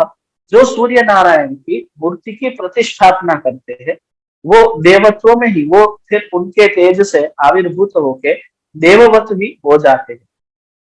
तो जो सूर्य नारायण की निंदा करते हैं वो फिर नरक की यातना को भोगते, और पापः सर्वमर्त्यानां दर्शनात् स्पर्शनादपि उद्धारयेत् संस्थाप्य कुलानां एकविंशतिम्। पापः है, भगवान सूर्य नारायण समस्त पापों के नाश करता है, तो उनके दर्शन और स्पर्श मात्र से ही, उनकी किरणें जब शरीर को स्पर्श करती है और भक्ति से जब कोई भक्त उनका अर्चन करता है तो कुला नाम एक विंशति, अब तक हमने सुनते आते हैं कि 7 पीढ़ियां तैर जाती है, यहाँ पे 21 पीढ़ियों की बात करी कि जब सूर्य नारायण का भक्ति से उपासन होता है तो 21 पीढ़ियां उस भक्त की तैर जाती है। उपासना के अलग अलग प्रकार आगे दिखा दिए, जिसमें हम पुष्प से भगवान आदित्य नारायण की आराधना कर सकते हैं, अलग अलग पात्रों से आराधना कर सकते हैं। एवं वित्तानुसारेण कृत्वा विभो विस्तरम कृष्ण पक्षे तो सप्तम्याम भास्करस्य निवेदयेत्। 2 तिथियों का यहाँ सर्वाधिक विवेचन किया गया है, षष्ठी और एक सप्तमी, कृष्ण पक्ष की षष्ठी और सप्तमी। और फिर तस्मात् त्रिभागम वित्तस्य जीवनाय प्रकल्पयेत् भागद्वयं च धर्मार्थे अनित्यम जीवनम यतः। एक अच्छा यहाँ पे उपदेश भी दिया गया है कि तस्मात् त्रिभागम वित्तस्य जीवनाय प्रकल्पयेत्, जीवन के हम जो वित्त जो धन का उपार्जन करते हैं उसके 3 भाग करें, और जो एक भागद्वयम च धर्मार्थे, वैसे तो हम ऐसा करते हैं कि 1 भाग धर्म के लिए और 2 भाग स्वार्थ के लिए रखते हैं, पर यहाँ पे कहा गया कि 2 भाग को धर्म क्रियाओं में उपयुक्त करें और तीसरा भाग जो है वो व्यवहारिक चीजों में उपयुक्त करें। ऐसा एक धन संचय का भी विवेक दिखाया गया है।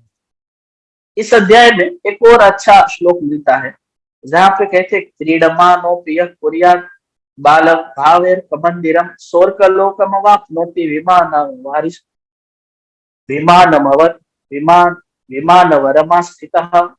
अगर कोई बालक है, देखिए कितनी अच्छी बात थी कि कोई बालक है और वो अपनी क्रीड़ा में भी भगवान सूर्य का मंदिर बनाता है और भगवान सूर्य को प्रणाम करता है, तो उसकी भी गति हो जाती है। जो सहज भाव से भगवान सूर्य का, हमने देखा है कि कई बार हम जब समुद्र के तट पर बालकों को देखते हैं तो वो ऐसे शिवलिंग का निर्माण करते हैं, ऐसे ऐसे भक्ति भावना से प्रभु के विग्रहों की रचना करते हैं, तो उसका भी एक अलग फल है, वो भी पुण्य को प्राप्त करते हैं।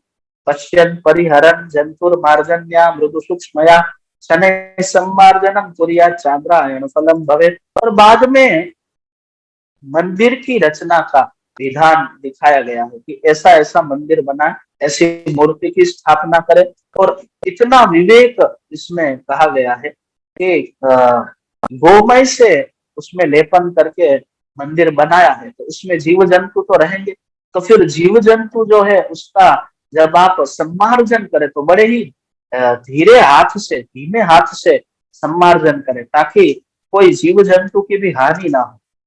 तो ऐसा दिव्य वर्णन मंदिरों के विषय में, भगवान सूर्य के विषय में किया गया है। आगे के अध्याय में भगवान सूर्य की पुष्प पूजा का वर्णन आता है, और गाय गोदान का भी वर्णन यहाँ पे आता है। कपिला पंचगव्येन कुशवार युतेन च स्नापयन मंत्र पूतेन ब्रह्म स्नानम स्मृतम।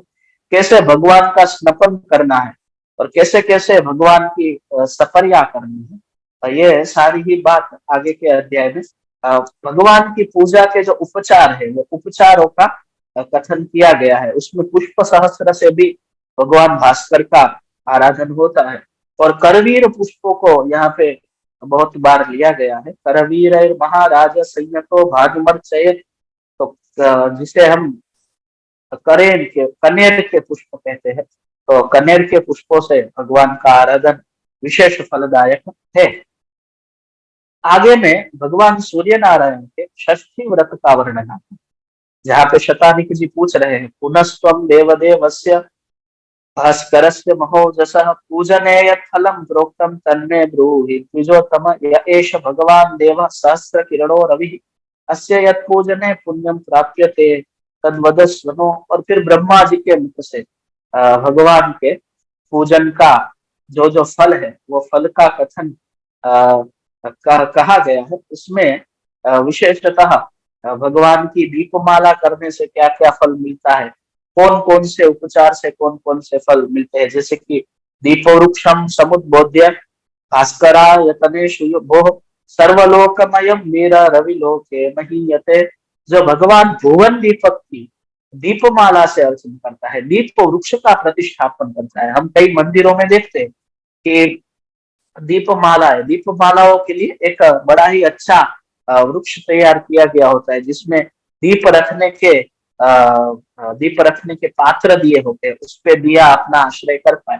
तो ये भी जो है हम ये पूरा मंदिर का जो आर्किटेक्चर इसमें इस अध्याय में दिया गया। और अगर कोई पूजन नहीं कर पा रहा है और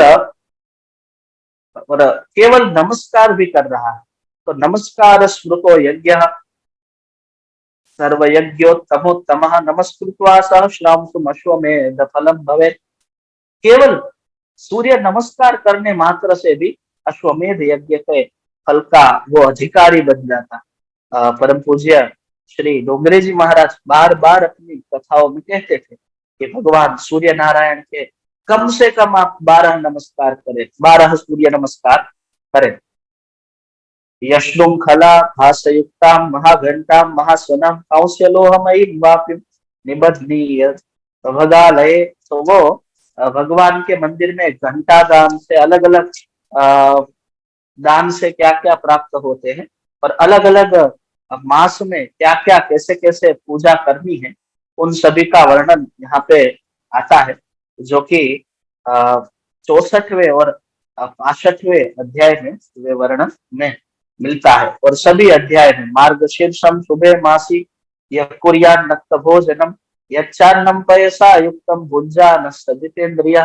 सभी अध्यायों में अलग अलग कैसे कैसे पूजन करना है ऐसा कहा गया है, और यह बहुत ही आयुर्वेदिक ढंग से किया गया है। एक श्लोक हम उदाहरण के तौर पर रखे तो माघ मासे तु संप्राप्ते यह कुर्यान नक्त भोजनम पिण्याकम घृत संयुक्तम भुंजान सजितेन्द्रिय। माघ मास के समय में नक्त भोजन, रात्रि का भोजन व्रत करने वाला करे, और पिण्याकम, तल तल फल को पिण्याक कहते हैं, जिसे हम आधुनिक भाषा में या ज्यादातर गुजरात में આપણે ગુજરાતીમાં એને તલ સાંકરી કહી। तो જ્યારે જ્યારે जब जब माघ मास आता है, तो माघ मास आता भी जनवरी और फरवरी के बीच के समय में आता है, तो तब जब सूर्य उत्तरायण में है तो तभी तल से भगवान की पूजा करे, और फिर जो गुड़ मिश्रित तल है या शर्करा मिश्रित तल है उसका पाक भगवान को धराए और उसी का फिर भोजन करे। और तल आयुर्वेदिक दृष्टि से देखे तो तल है वो उष्ण प्रकृति वाला धान्य है। और माघ मास में विशेषतः शैत्य का प्रभाव रहता है, तो उष्ण प्रकृति वाला धान खाने से शरीर में एक उष्मा बनी रहती है और शरीर एक आरोग्य को प्राप्त करता है। तो यह हम अगर आधुनिक भाषा में कहें तो यह 65वें अध्याय में सभी 12 मासों का डाइट प्लान बहुत अच्छी तरीके से यहाँ पे हमें मिलता है कि कौन से मास में क्या खा करके भगवान सूर्य नारायण की अर्चना करनी है। तो 65वां अध्याय पूरा ही पूरे वर्ष का डाइट प्लान है और आयुर्वेदिक ढंग से उसमें उन चीजों का उन इन अन्नों का कथन किया गया है जो कि तभी उन समय में उस समय में मनुष्य के आरोग्य, इसीलिए तो आरोग्य के देवता है भगवान भास्कर। आगे निक्षुभार का वर्णन आता है। तो समय भी बहुत नहीं है, मैं अपनी वाणी को बहुत सद्य अहम विरंस्यामि तत्पूर्वम निक्षुभार का व्रत वर्णन आता है। निक्षुभा तो यहाँ पे भगवान सूर्य नारायण की पत्नी बताया गया है और निक्षुभा का अर्थ कोशों में भी वही मिलता है, वैदिक यह शब्द है। और निक्षुभा सूर्य पत्नी, तो सूर्य पत्नी को निक्षुभा कहा गया है, जिसे ब्रह्मज्ञानी ब्राह्मणी भी पुराणों में कहा गया है।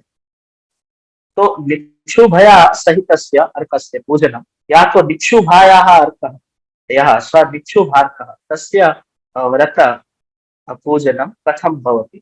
तो सुमंतु कह रहे हैं सूर्य भक्ता, यह पूजन विशेषतः स्त्रियों के लिए बड़ा ही लाभदायी है। निक्षुभार्क व्रत सूर्य भक्ता तो या नारी ध्रुवम सा पुरुषो भवेत् स्त्री पुत्र उत्तमम साचेत कांक्षते स्मृत तद्व्रतम। अभिष्ट फलों का दाता यह निक्षुभार्क है, जिसमें नारी जो है वो अगले जन्म में बहुत ही अच्छे जन्म को धारण कर पाती है, अच्छे पुत्र को प्राप्त कर पाती है, अच्छे पति को प्राप्त कर पाती है। बार बार यहाँ पे निक्षुभार्क के व्रत प्रसंग में आता है कि स्त्री को राजा पति के स्वरूप में प्राप्त होता है। तो निक्षुभार्क का यह एक अद्भुत महिमा यहाँ पे कही गई है। व्रत में क्या क्या करना है, तो भोजयेत् सूर्य भक्तांश्च शुक्ल वस्त्राव गुंठिता कृत्वा यत्न मध्य तो प्रतिमा उपकल्पयेत्। भगवान की प्रतिमा बना करके सूर्य भक्तों का विप्रों का पूजन करे, दान करे, ये सभी संकल्प यहाँ पे दिखाए गए। षष्ठी और सप्तमी में ब्रह्मचारी एक, और यह एक निक्षुभार का 1 वर्ष के काल में भी यह व्रत किया जा सकता है। तो वर्ष में कम न भूमते या महाभाग जिगीषया वर्षांते प्रतिमा कृत्वा निक्षु भांके विश्रुता स्नानाद्यम च विधिम कृत्वा पूर्वोक्तम लभते ज्ञान। तो भगवती निक्षुभा और भगवान सूर्य नारायण की प्रतिमा करके, प्रतिमा का निर्माण करके, प्रतिदिन पूजा करके 1 वर्ष तक अगर आराधना कोई स्त्री करती है तो वह सूर्य लोक को प्राप्त करती है और अपने अग्रिम सभी जन्मों में राजा को पति के स्वरूप में प्राप्त करती है। और उन तिथियों का वर्णन किया गया है जिसमें यह निक्षुभार का व्रत बड़ा ही लाभदायी है। आगे के अध्याय में भी स्त्रियों के लिए जो व्रत है उनका कथन किया गया है और स्त्रियों को कौन से मास में कैसे व्रत करना है, क्या क्या आहार ग्रहण करना है, कैसे कैसे व्रत के नियमों का पालन करना है, वह वर्णन आगे के अध्याय में मिलता है। और 69तमे 69वें अध्याय में सूर्य व्रत का वर्णन आता है, जिसमें भगवान सूर्य नारायण की मिट्टी की मूर्ति या फिर लकड़े की मूर्ति या फिर मठम गृहम वापि तथा विभाव संभवान, जैसे वैभव के अनुसार भगवान सूर्य नारायण का या तो मिट्टी का मंदिर या फिर काष्ठ का मंदिर या फिर धातुओं के मंदिर का निर्माण करके भगवान सूर्य नारायण की पूजा करें। और तत्र जागर पूजा भी, जागरण वगैरह का यहाँ पे महिमा बताया दिया है। प्रेक्षणीय प्रदानिश्च क्षपयित्वा शनि क्षपा, और जागरण करें, भगवान के नाम संकीर्तन जप वगैरह का यहाँ पे दिखाया गया है। अंत में 70वें अध्याय में गोदान वर्णन मिलता है, जहाँ पे सुमंत जी कहते हैं सवृषम गो शतम दत्वा भास्कराय नराधिप त्रिसप्तकुलजय सार्धम शृणु यत् फलमाप्नुयात्। और राजा से यह बात करनी बहुत ही उचित है। चक्रवर्ती राजा है, और राजा कोई अगर सामान्य श्रोता है तो वो तो गोदान कर नहीं पाएगा, पर राजा तो हजारों गायों का दान कर सकते हैं। इसीलिए सवृषम गोशतम दत्वा, वृष के साथ वाली 100 गायों का दान करने से भगवान आदित्य के धाम का प्राप्त होता है। द्वादशादित्य संकाशो दिवाकर इवापर गत्वादित्य पुरम रम्यम क्रीडते सूर्य मंडपे। भगवान सूर्य नारायण के दिव्य नगर को वह प्राप्त होता है, पुर को वह प्राप्त होता है, और स्वयं सूर्य सा वो प्रतिभाषित होता है, जो कि गोदान करता है। भगवान सूर्य का ही तेज उसमें आविष्कृत होता है। यो दद्या दुभय मुखी सौरभेयीम दिवाकरे सप्तद्वीपा महीम दत्वा यशफलम तदवाप्नुयात्। जो सौरभ है, सुरभि गाय का प्रदान करता है, उसे पूरा पृथ्वी दान का फल प्राप्त होता है। तो ऐसा गोदान वर्णन यहाँ पे 70वें अध्याय में किया गया है। और आगे के अध्याय का फिर भोजनानुष्ठान वगैरह व्रत का वर्णन सुमंतु जी शतानिक जी को बता रहे हैं। तो बड़ी ही अच्छी अच्छी कुछ आधुनिक परिप्रेक्ष्य में, कुछ व्रत के परिप्रेक्ष्य में, कुछ भगवान सूर्य नारायण की स्तुति के परिप्रेक्ष्य में इन 20 अध्यायों में बातें हमें मिलती है। और अच्छा ही वो फिर मंदिर के विषय का ज्ञान हो, स्तुति के विषय का ज्ञान हो, उन उपासनाओं के विषय का ज्ञान हो, वो इन 20 अध्यायों में हमें भविष्य पुराण में प्राप्त होता है। इसी के साथ समय भी हो गया है, तो हम नितान्तम अनुगृहीतः कृतकृत्यः यदहम् एतदर्थं भवद्भिः चितः पुनः आकारितः तदर्थमहं संयोजकेभ्यः पुनः एतस्य संकल्पस्य सर्वेभ्यः अपि गृहीतृभ्यः वारं वारं नामं मदीयां वाणीम् उपसन्धिक्षे सर्वेभ्यः पुनरेकवारं नमस्काराः। जयतु भगवान् भास्करः यश्च सकलं जगत् प्रकाशयति तस्य जयोस्तु संस्कृत वाचः जयोस्तु भगवतः नारायणस्य धर्मस्य विजयो भूयात् अधर्मस्य पराभवः प्राणिनां चैव सद्भावः भूयात् विश्वस्य मङ्गलं। सर्वेभ्यः नमो भणितयः। बहु बहु धन्यवादः भवतां सहदेव जी। आपने विनय विवेक की व्याख्या से प्रारंभ करके गौदान तक के 20 अध्यायों का रसास्वाद करवाया है। यहाँ व्याख्यान सुनने में प्रदत्त सभी अध्यायों का आपने ठीक से हमें ज्ञान परोसा है। चैत्र नवरात्रि का पर्व चल रहा है, भगवती की आराधना करने का एक अवसर चल रहा है, लेकिन पुराणों का एक प्रतिपाद्य विषय उपासना भी रहा है, लेकिन भविष्य पुराण का विषय सूर्योपासना है। और हमारे यहाँ गुजराती भाषा में एक अच्छे कवि हो गए हैं अविनाश व्यास जी। उन्होंने एक गुजराती में एक अच्छा गीत लिखा है, माड़ी तारू कंकु खरियो ने सूरज उग्यो।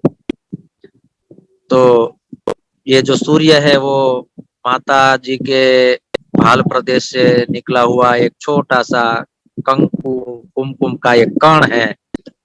और ये सूर्य उपासना के लिए यदि इतना बड़ा भविष्य पुराण रचा गया हो वेद व्यास जी के द्वारा, तो हम कल्पना कर सकते हैं कि वो भगवती महाकाली महालक्ष्मी और महासरस्वती का पूरा सामर्थ्य और स्वरूप कैसा होगा। आपने जिन विषयों का भी स्पर्श किया है, बीच बीच में आपने अन्योक्ति के माध्यम से भी हमें ज्ञान परोसा है। और उसमें भी शशक जहाँ शयन करते हो ऐसे वृक्ष, और कुंजर हाथी जहाँ शयन करता हो ऐसा महावृक्ष, इस विषय से आपके रचे हुए श्लोकों के माध्यम से भी, और बाद में शतानिक शब्द का अर्थ, सुमंतु के साथ संवाद, वेदव्यास जी जैसे समर्थ गुरु की उपस्थिति में सुमंतु को पुराण का ज्ञान देने का अवसर देना, ये हमारी गुरु शिष्य परंपरा की सबसे अद्भुत बात रही है कि गुरु बैठा हो और शिष्य को उपदेश करने के लिए कहते हो, और बीच में कहीं कुछ हालांकि इधर उधर अभी के समय में ऐसा हो सकता है, उस समय में तो ऐसा 19-20 कुछ नहीं होता होगा। सुमंतु जी ने अच्छी तरह से गुरु जी की आज्ञा का पालन करते हुए इस विषय को उपस्थापित किया होगा और अंत में वेद व्यास जी प्रसन्नता भी प्रकट करते होंगे। जैसे जैसे हम पुराण देखेंगे वैसे वैसे हमें पता चलेगा, लेकिन अद्भुत परंपरा रही है हमारी पुराणों की।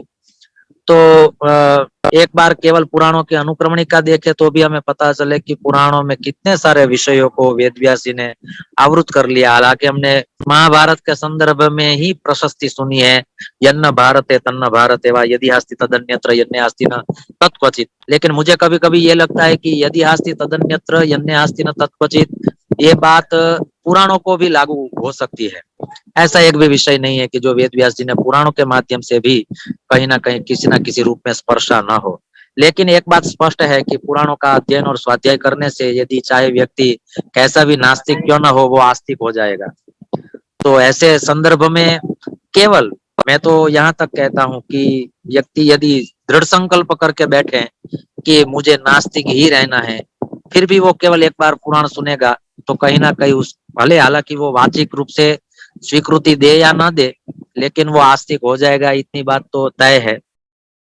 और इसीलिए हम कहते हैं व्यासोच्छिष्टम जगत सर्वम। और उसमें भी प्रारंभ में आपने जो वो कहा, आ, मैं कवियत्री का नाम तो भूल गया, लेकिन विज्जिका या ऐसा कुछ आपने नाम दिया था। उसमें एक कवि ब्रह्मा है, एक कवि भगवान वेद व्यास है और एक कवि वाल्मीकि है। तीन ही कवि है, बाकी तो सब केवल लेकिन तीन कवि को ही इतनी आदर भाव से स्मृति शक्ति देना, इसका मुझे तो एक ही तात्पर्य लगता है कि बाद में सब लोगों को पता चला होगा कि काव्य क्या है, कल्पना क्या है, किस तरह से रचा जा सकता है और कौन केंद्र में रहे तो उसको मुख्य विषय कहा जा सकता है। ऐसा इन्होंने तीनों ने महापुरुषों ने जो मार्ग प्रशस्त किया है, उसी के मार्ग पर बाकी सब भास भवभूति कालिदास व्यास ये सब महापुरुष चल रहे हैं।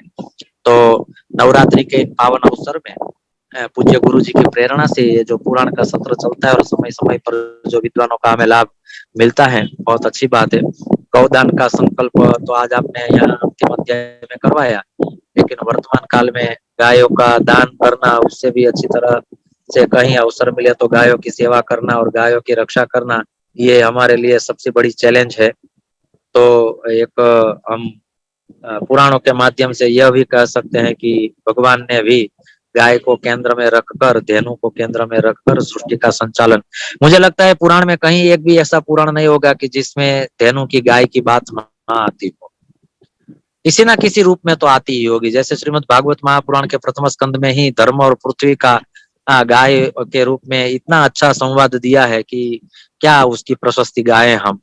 लेकिन अद्भुत हमारी भारतीय परंपरा है, अद्भुत हमारी पुराण सृष्टि है। भगवान वेद व्यास जी को हम जितने दंडवत प्रणाम करें उतने कम है। लेकिन आप जैसे समर्थ वक्ताओं के माध्यम से थोड़ा दृष्टिकोण भी मिलता है अच्छी तरह से पुराणों को देखना और समझने का। पुनः पुनः पुराण प्रज्ञा प्रतिष्ठान और संस्कृत संस्कृति संस्थान की ओर से आपका धन्यवाद व्यक्त करते हैं। कभी भी इस तरह से पुनः आपका हम स्मरण करेंगे और अध्यायों का रसास्वाद आपका सुनने का हमारा मन या समय देश काल परिस्थिति निर्माण हो तो आप अवश्य हमें पुनः इसी तरह से अनुमति देंगे, ऐसी आपके समक्ष अपेक्षा रखते हुए सभी यहाँ समुपस्थित श्रोताओं के पक्ष से हम आपको प्रणाम भी करते हैं और सबका धन्यवाद भी व्यक्त करते हैं। सब आपको जय सोमनाथ भी करते हैं, जय श्री कृष्ण भी करते हैं, प्रणाम भी करते हैं। ऐसे मैसेज यहाँ आते हैं तो हम सबका आपको प्रणाम है, धन्यवाद है। और इसी तरह से आप इस पुराण प्रज्ञा प्रतिष्ठान से सदैव जुड़े रहे, ऐसी प्रार्थना करते हुए अगले रविवार को पुनः नए वक्ता के साथ इसी समय 8:30 से 10 हम मिलेंगे, ऐसी परमात्मा के चरणों में प्रार्थना करते हुए। परमात्मा सभी का मंगल करे, परमात्मा सभी को निरामय आयुष्य प्रदान करे, स्वास्थ्य सबका परमात्मा सुरक्षित रखे, ऐसी ही विभू के चरणों में प्रार्थना करते हुए पूर्णता मंत्र से आज के सत्र को हम विराम देते हैं। ओम पूर्णमदः पूर्णमिदं पूर्णात् पूर्णमुदच्यते पूर्णस्य पूर्णमादाय पूर्णमेवावशिष्यते। ओम शांति शांति शांति। श्री व्यास नारायण भगवान की जय। श्री भविष्य पुराण ग्रंथ की जय।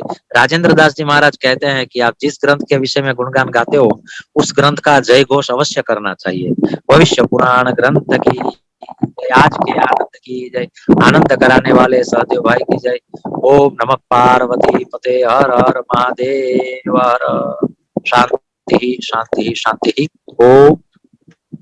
धन्यवाद। नमो नमः। शुभ रात्रि।